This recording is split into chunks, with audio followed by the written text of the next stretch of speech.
त्या ठिकाणी आपण क्वेश्चन नंबर 43 सॉल्व करणार आहे.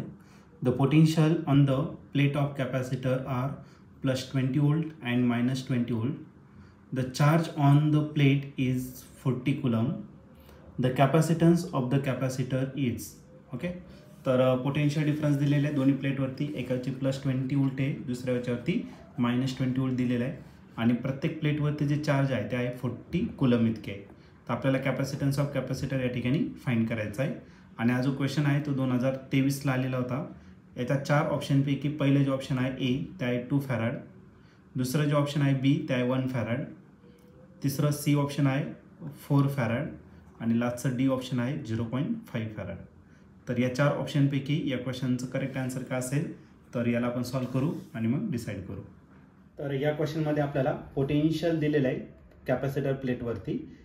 पहिलं पोटेन्शियल 20 वोल्ट आहे आणि दुसऱ्या प्लेटवरती -20 वोल्ट इतकं दिलेलं आहे. ठीक आहे, तर या ठिकाणी आपल्याला V1 दिलेला आहे. V1 दिलेला आहे 20 वोल्ट +20 वोल्ट आणि दुसरा जो पोटेन्शियल आहे तो दुसऱ्या प्लेटवरती तो दिलेला आहे -20 वोल्ट.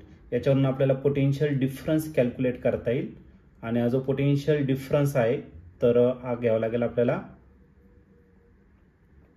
V1 - V2. V1 दिलेला आहे तुम्हाला 20 आणि V2 जो दिलेला आहे तो दिलेला आहे -20. मायनस काय होणार आहे प्लस. मग या ठिकाणी 20 + 20 म्हणजे आपला जो पोटेन्शियल आहे तो किती असणार 40 वोल्ट. आणि हा जो पोटेन्शियल डिफरन्स आहे तो कशाने रिप्रेझेंट केला जातो लेटर V ने रिप्रेझेंट केला जातो. मग आपला V जो आहे तो किती झाला तर 40 वोल्ट दिलेला आहे आणि प्रत्येक प्लेटवरती जो चार्ज आहे तो किती येतं 40 कुलम इतका दिलेला आहे. मग आपल्याला Qची व्हॅल्यू दिलेली आहे आणि Qची व्हॅल्यू जी आहे ती किती येतं 40 कुलम. आपल्याला फाइंड करायचं कॅपॅसिटन्स ऑफ कॅपॅसिटर. तर याच्यासाठी आपण फॉर्म्युला यूज करणार आहे कॅपॅसिटन्स ऑफ कॅपॅसिटरचा. तो आहे C = Q/V.